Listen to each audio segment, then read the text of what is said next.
Hello, and welcome to a special edition of Springfield's Finest Talk Show. Today we will talk about Henry Allen, a native of Springfield who left Springfield about 1945 and went to New York City to seek his fame and fortune. Henry worked in several industries. He found his niche in working on old jukeboxes, repairing them around New York City, and then he eventually moved to a new company, that company being the Atlantic Record Company. Yes, the great Atlantic Record Company in New York City. Henry started off there doing the mailing off all the products. At that time, it was a fledgling company, and Henry was in on the ground floor. It is noted that Henry, with this impeccable work ethic, he rose to the top of the music industry at Atlantic Records. He became vice president and eventually the president of his own major label, Cotillion Records, which was distributed through Atlantic Group. Today I want to salute my second cousin, Mr. Henry Allen, born 1921, Springfield, Ohio.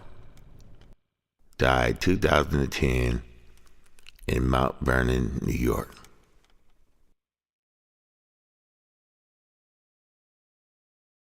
Our first guest, Narada Michael Walden.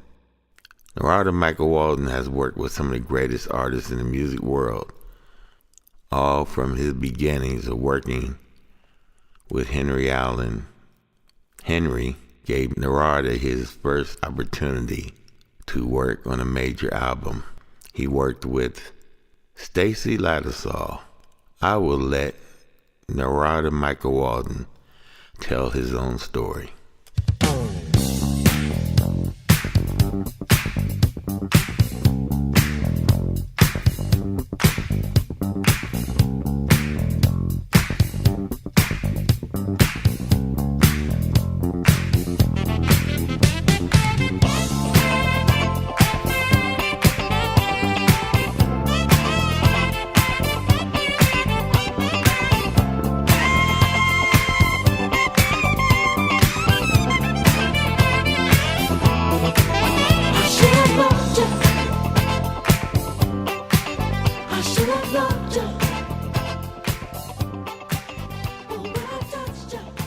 My name is Narada Michael Walden, and I'm a Henry Allen fan. I signed to Atlantic Records in 1976, made my first album called Garden Love Light in 1976, and I met Henry Allen around that same time as making that record, and he was very close to Ahmet Ertegun and the whole Atlantic family, and he ran his own label called Cotillion Records. And Cotillion Records was powerful because they had coming up in years coming soon, 77, 78, and we'll be coming on to Sister Sledge, and then he was going to sign Stacy Latticesaw, and then, of course, Johnny Gill. And then I became close to Henry more, like we say, in 79, around that time, after I had my hit called I Don't Want to Better Dance With You. He really helped me out having a dance hit and, kind of saving my career. He also told me at one time, he said, your record is what we could call a turntable hit. They love on the turntable, but we're not getting a lot of sales. But the turntables love it so much, they're playing it so much, it's really, really catching a fire. So he was really excited about that. Then, my next album, my fourth album, is called The Dance of Life. That album had a song called I Should Have Loved You. It had many good single choices, but it was his pick to put out I Should Have Loved You. He thought I Should Have Loved You would be the first single, and I loved Henry's convictions about that record. And it was a big record for me. And also, he loved my album cover. He said, I wish I could take a picture like that. And I was really happy on the album cover, wearing a yellow jacket and very smiling and very happy. And he was really admiring, my album cover. Then he befriended me because he told me that he worked in New York on old jukeboxes, and he was, that was how he, made his living with jukeboxes, fixing them and carrying on. With the success of I Should Have Loved You, I knew he wanted Stacy Latticesaw to really be a big star. So I came back to him with a proposition. I said, Henry, let me produce 4 songs for Stacy for her new album. And if you like those 4 songs, I'll finish the album off with 4 more songs. If you don't like those 4, then you haven't lost very much. And of course, I was hot. And he said, you know what? He said, fine, go and do that. So I took it very serious. I just moved to San Francisco. And I went and wrote with Bunny Ho, Let Me Be Your Angel, Dynamite, and Jump to the Beat. My wife, Lisa Walden, helped me compose the lyric on that. And that's a song called My Love. Those were the 4 I wanted to do. And I got my hot band to come and cut them. There'd be T.M. Stevens on bass, Corrado Rucci on guitar, Frank Martin on keyboards, and then Randy Jackson played upright bass on My Love. So I cut the tracks out here really quickly after rehearsing them at the record plant in Sausalito. Then I went back to New York or Washington, D.C. to get Stacey's vocals done. I think in New York, wherever it was. I actually forget. But we did them so fast, and I put the strings on them with Mike Gibbs doing the strings, my old guy from London. And the sound was so phenomenal, and Henry said, my God, go and finish the album. So I went and finished the album really quickly, and then she had a big hit with Let Me Be Your Angel and Dynamite and Jump to the Beat around the world. Right. So Henry Alden gave you a chance to be a super producer, and you did. Oh yeah, he was the one that said, you're a great producer. Please, go ahead and do this. And he allowed it all to happen. And he was the one that really, championed the whole thing. And also, for example, I remember having other meetings at Atlantic where they would ask me to produce Bette Midler. He would sit in the meeting, and I would say, I'm not really sure I really want to produce Bette Midler, because I'm not really sure what to do with Bette Midler right now at this stage of her career. And then Henry would kind of laugh. He enjoyed that people would ask me then to produce them, and I was kind of turning it down because I wasn't really sure what to do with that project at that time. So he liked that kind of insight. Mm-hmm. Then comes Stacey's next album. I did a great album on her, and I did one cover song called Love on a Two-Way Street. Well, Henry and his men were very close. There's a guy named Everett Jones. Everett lives up here, Everett's last name. Everett loved the song Love on a Two-Way Street. I covered on Stacey. And then that became a hot single that they decided to put out, and that was a big hit for Stacey again. So I was really doing well with Stacey. Then third album, Henry gave me a song which he had never done called Miracles. We Can Make Miracles Together. He found that song and gave it to me, and I cut it. I hope it would be a bigger hit than it was, but still it was a great record. So Henry and I were really, really close. He always loved me. He always got my back. He's a real stand-up champion and very respected in the whole Atlantic family. Like Simo Doe ran the PR. She loved Henry. Everybody was always very fond of Henry. Henry was a strong guy. He would sit back behind his desk, smoke a little cigarette sometimes, and just a hard-working businessman, but loved his music.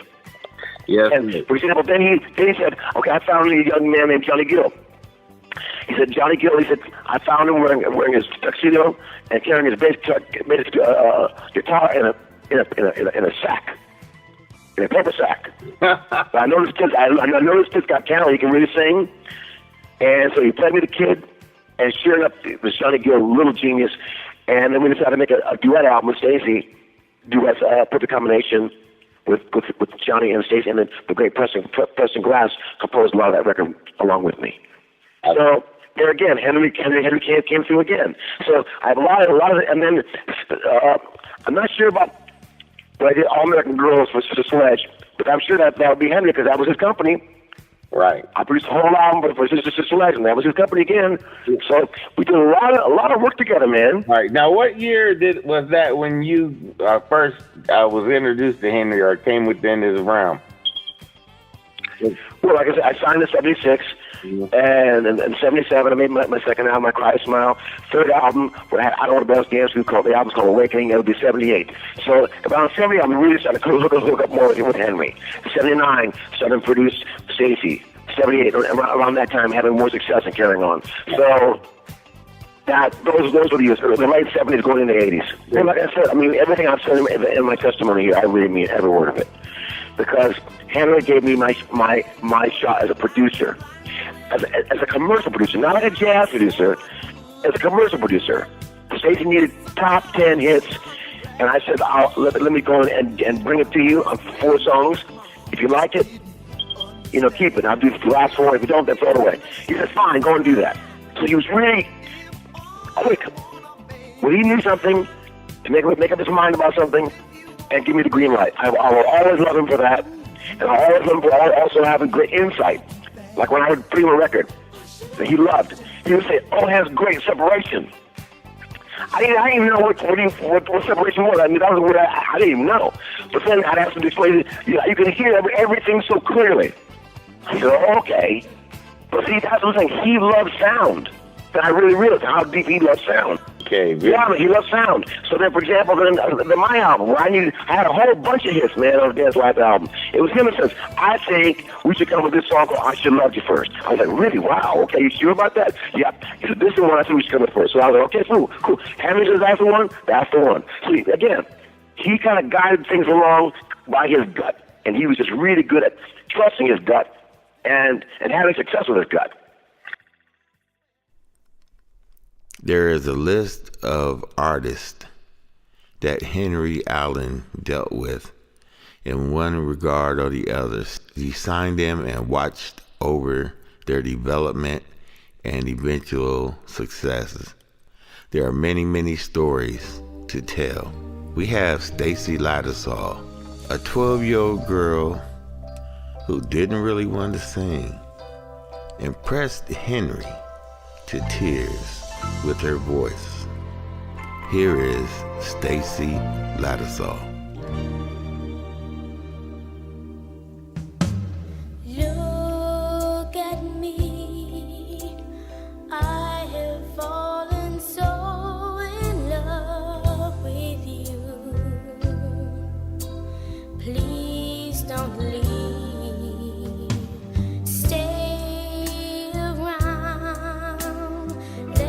Tell you all the things I feel. Won't you please?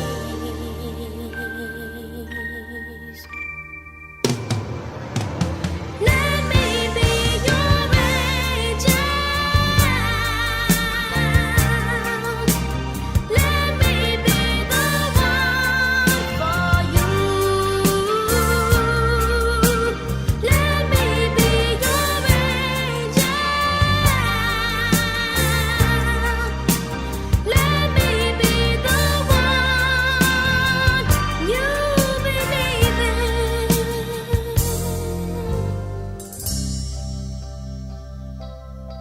in. Today we have Stacey Lattisaw Jackson. How are you doing, Stacey? I'm doing well. All right. Well, Stacey is a singer from an R&B singer, and she was signed to Atlantic Records by Henry Allen. And about what year was that, Stacey? That was 1978. Okay, in 1978. And Stacey was 12 years old. Is that correct? Yes, indeed. 12 and a half years old. 12 and a half. Record label. Didn't have a clue what I was doing. And like I said, I really believe it was somewhat of my mom's dream. Yeah. Mr. Henry Allen, one of the oh my gosh, one of the best in the industry. And he did so much for my family and I on a personal level. He was not only a president of the label, but like I said, he was like an uncle to me.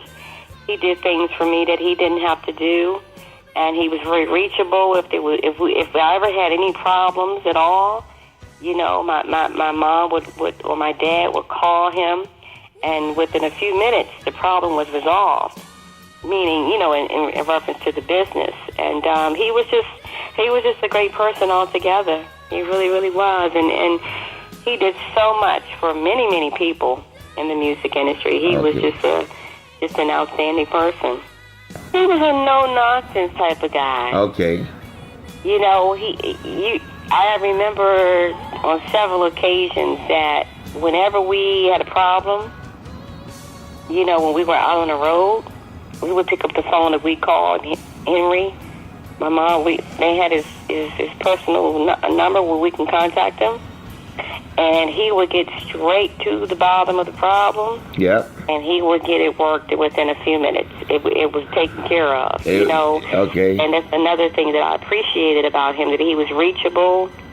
And like I said, he was very supportive. And Okay. but I remember later on, I did some recording with Johnny.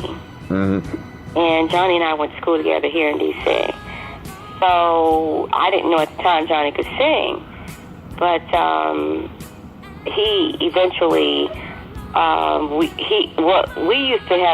used to have talent shows in my basement. Is how it all got started. Okay. So I heard him singing, and I sent him we sent Henry a cassette of Johnny singing, same thing, and he was like, well, I need to meet this young man, because he always had this huge voice. He never sounded like he was 14. He was like 15 years old when he was singing these type of songs. So Henry heard him, and Johnny and I think his family had driven up to New York, and same thing, he was signed within 2 weeks. And they would have conversations a lot. You know, Johnny and Henry had a lot of conversations. And back then we were dating. And you talking about somebody that can, what's the word? He has his voice down, and that's who you need to try to reach. Henry used to hold this cigar in his hand a special way. Yeah. And I don't know if you saw the story or not, my story on Unsung. But when you go, I think it's probably online somewhere. I'll check it. Johnny spoke about Henry. It was the funniest thing. He said, I know. He said, you and that girl, you and Stacy out on that phone for 3 or 4 hours. Who you think paying those bills? And he was laughing. So yeah, Johnny has his voice down. He oh my gosh, he has him down. When I tell you, he. Oh, that's beautiful. Yeah, and yeah, you need to reach out to him. Yeah, I was, and I was just kind of trying to take the most logical steps. Yeah, but I tell you, Mr. Henry Allen was such a blessing to me and our family. Because Henry had contacted, after he listened to the CD, he contacted my parents. So, my mom, my dad, and myself, we drove to New York. Okay. I was 12 years old, 12 and a half. Okay. And so Henry looked at me, and I was afraid. I was like, oh my God, look at this big, huge office. And I'm just standing here looking at all these important looking people. And I was like, almost like shaking in my boots, because I was like, what in the world? I can imagine that being 12 years old. Okay. Yeah, I never even wanted to sing professionally. It was always, it was actually my mom's dream. The very first meeting that we had, Henry looked at me, and he said, I heard a tape of you singing. He said, and I remember he had this cigar in his hand. I remember just as clear as today.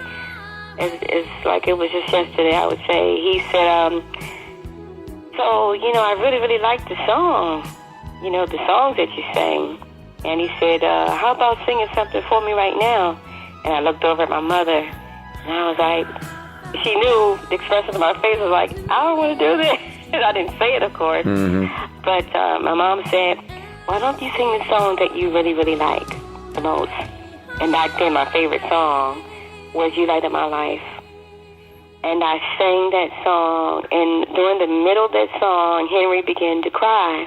Wow. And I sat there and I watched the tears flow down this man's face, and I was like, oh my gosh, why is this man crying? But obviously, he must have felt something. I really didn't, we didn't spend, I know for me, I didn't spend a lot of time in Henry's presence. Okay. Henry would always set up these meetings for us. And boy, when I tell you he was supportive, when I tell you that this man helped us so much, my mom back then, she traveled with me. I recall a time when I had a show. I think I was maybe 16 years old or so, and we had to go to. We had just gotten back off the road from. I was performing somewhere, and they called and said that we need you to we have an offer for you to do a show in Germany. And my mom and I, we sat in the airport and we cried because we had just got off the plane. Right. Had this call from New York, Okay. stating that we had to get back on the plane and head to Germany. So my mom had called Henry on the phone, and she said, "Stacy and I are tired. We just need to go home and rest." And he said, "Well, Sandra," is my mom's first name. He said, "Sandra, this is a great opportunity for her. And if y'all could just hang in there and just go to Germany and do this show and come back home, and then you'll all be able to rest for a while." And we did so. We went to Germany. Okay. And came back home, and we rested for a little bit, and then it was time to hit the road again. All right. When I tell you he was a great person, he really, really was. And when I turned 16, now needless to say, we didn't live in the best neighborhood in Washington D.C. Okay. So Henry, oh my gosh, when I tell you this man was a blessing to me. He was a blessing to my entire family. When I turned 16, he really wanted us to get out of the neighborhood. And he helped us. He went to the record label, and they got some type of advancement or something for me. And they gave us $60,000 to put down on a beautiful home. And I don't think I've shared this with many people, to put down on this home in Maryland. And we found, oh gosh, boy, you talking about a life-changing situation. Oh, just to be able to move to a better neighborhood. Yes, indeed. Yes, indeed. And because of your voice and because Henry heard you. And these are the beautiful stories that we need to tell. Yes, indeed. Yes. Absolutely.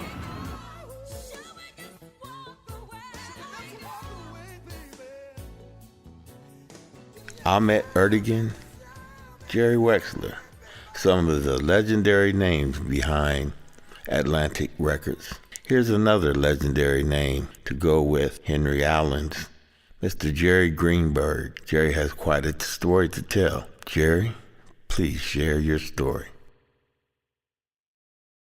Yeah, my name is Jerry Greenberg, and I started in New Haven, Connecticut as a drummer, had my own band, and started making records when I was 17 years old. Went to work for a record distributing company in Hartford as a promotion man. I was the guy that would run around the Connecticut area and promote records, and Atlantic Records was one of the record labels that I was promoting at that time. And that's when I first met Henry Allen. And then I went on to join Atlantic Records in 1967 and worked my way up through the ranks and became president of Atlantic Records in 1974. I was at Atlantic Records for a total of over 20 years. Then went on to move over to Sony Records and became the head of Michael Jackson's company for another 10 years. So I've been in the music business for over 30 years. Currently, I live in Los Angeles, and I'm consulting to a lot of different music companies and a lot of different artists. All right, so starting back at what year did you know of Henry Allen starting at Atlantic? Did he ever give you any background on when he started and how he got started? No, not really. But the fact was that I was in Hartford doing promotion, and Henry was the head of promotion at Atlantic out of New York. And we would talk probably twice a week. And I think the thing that really, I loved Atlantic Records. I loved R&B music, and we had a lot of different labels: Atlantic, Chess, Mercury, Imperial, tons of different labels. that I would have to take their product and run around Connecticut to radio stations and promote. But Henry was one of my favorite guys. He used to even drive up to Connecticut every once in a while and take me to dinner, and we became very good friends. But the key most important thing that happened with Henry and I is that he sent me a test pressing of When a Man Loves a Woman by Percy Sledge. And I was the first guy in the country to hear that record. And I remember I took that record to New Haven, Connecticut, to a station where I was very close with a disc jockey, and he played the record around 3 different times in the afternoon. The phones lit up. The record stores called the radio station, and I called Henry, and I said, Henry, you're going to have the biggest pop record that you've ever seen. And once that record broke, he started telling Jerry Wexler, you know, there's this young kid up in Hartford that really knows R&B music, and he's breaking all these records for us, Wilson Pickett and Percy Sledge. He said, you should really meet him and start talking to him. So I worked up a basic relationship directly with Jerry Wexler, who was running Atlantic at the time. And the next thing I know, Jerry Wexler offered me a job to come to New York as his assistant. So Henry Allen basically was the guy responsible for bringing me to Atlantic Records in 1967. Okay, very good. And from that experience, you moved on to another position at Atlantic? Well, I came in 1967 as Jerry Wexler's assistant. Then I was, because I was a promotion man, I knew how to talk to DJs and everything, I moved up as head of promotion for Atlantic. Henry was like co-head, and I was the other guy. And together, we worked together and broke many a record. I was more on the rock side, and Henry was more on the pop R&B side of the company. And then from there, I became head of A&R, which was the guy that oversaw the new acts, new signings, new different things that... Yeah, you gathering their music for them and things of that nature. Yeah, the brand new artists. Mm-hmm. And in 74, they sold the company in 69, and we were now under the auspices of Warner Communications, big corporation. But then in 1974, they named me president of Atlantic. Mm-hmm. But Henry, I don't remember the exact year, but Henry was named president of Cotillion in the early 70s, and he was probably the first Afro-American ever to be the president of a major black record company. Right. Yeah. And he was loved by the Spinners and by Michael Narada Walden and the Persuaders. I think had Thin Line between Love and Hate, and he signed a lot of acts. He had very good ears. Got along great with all the artists, and especially artists like Aretha Franklin and Roberta Flack, who were very close to Henry and loved him like a brother sister. Mm-hmm. But Donny Hathaway, Henry was very close with Donny Hathaway. Yeah, Donny. Henry was really a great music artist, promotion, marketing guy that was loved by everybody. One of the groups that he really was close with, and I was close with, and they were making big crossover records with the Spinners. Right. And Henry was very good friends with the group, and he knew really how to promote them and turn them into a big act. Remember, they were on Motown for a minute first, right, before they came to Atlantic. And then I read a little story about that, and he wanted Tom Bell to produce them. That's correct. You know, listen, Henry worked with all those acts at Stax Records, Sam and Dave, Otis Redding. I mean, he had some career at Atlantic working with some of the greatest artists in the world. So when you look at this, the whole total black music experience starting from the 70s out, would you say that Henry Allen had his hand pretty much on all the music that was coming, that became popular at that time, and making him somewhat of a, I don't know, godfather in the production of the music or the promotions of the music? I mean, just how would you express what Henry Allen was to that music? If he there's no question. I mean, he actually was the godfather of that, and I would put Henry Allen almost in a category like a Berry Gordy, who discovered artists and worked with artists.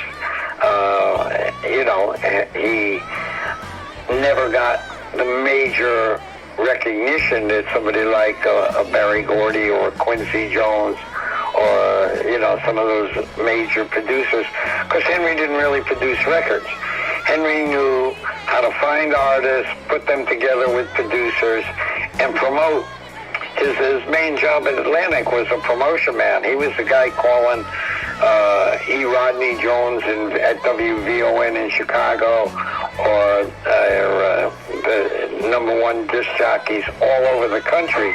He was basically that guy, and he put together a great promotion team underneath him of about 5 or 6 regional guys. Then it got to about 10 or 12 guys, and they all reported to Henry. And Henry had a second, he rose to vice president, then senior vice president, and then Atlantic decided to give Henry his own label. And that's when he became president of Cotillion, and he basically had his own Cotillion operation, and Cotillion was 100% Henry's label. And so when you see these artists, you'll know those are the ones he worked with. The thing that was so great was Henry and I were both on the same floor. We were down the hall from each other, and we were probably the only 2 people allowed to go into that Atlantic studio when they were recording. And if you go online, I'm sure you'll see Aretha Franklin being produced by Jerry Wexler and Tommy Dowd. Right. There's a lot of videos online. But here's one of my points. Okay. That I mentioned to somebody, when you mention Motown, the word Motown to the average person, they go, oh yeah, the Temptations, the Diana Ross, and this and that. When I'm introduced to somebody and they say, oh, Jerry Greenberg used to be president of Atlantic. Oh yeah, who was on Atlantic? For some reason, Atlantic never got the credit that it really deserved for being the number 1 R&B label during those years, the number 1 rock label. When you think about, we had Led Zeppelin, AC/DC, we had Emerson, Lake and Palmer, Genesis. We were probably the number 1 pop label when you think about that. We had Bette Midler and the Manhattan Transfer, and Roberta Flack was really a pop artist. This is my point. Henry built probably the greatest record label in the world in those periods, because he was calling me when I was up in Hartford in 1964. And he would, like I said, he would come up every once in a while and take me to dinner. And he was like my favorite promotion guy from my favorite record company, right, and vice versa. And I will tell you again, I'll say it again, that if it wasn't for Henry Allen, I don't think I ever would have been working for Atlantic Records.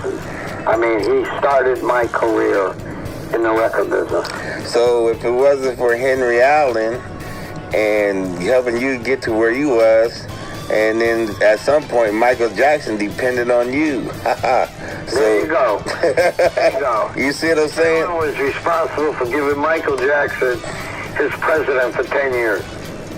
Mm-hmm. So what I'm saying is, at the root of the tree is Henry Allen, not just a branch, but really like part of the stock tree. Part of the seed, absolutely one of the seeds. Yeah. Henry loved people who were making music. He was a very, very loving, respectful individual to everybody at Atlantic Records, but especially to artists, to people who were making music. All right. Well, there it is. Hey, my friend, God bless and thank you. Thank you, sir.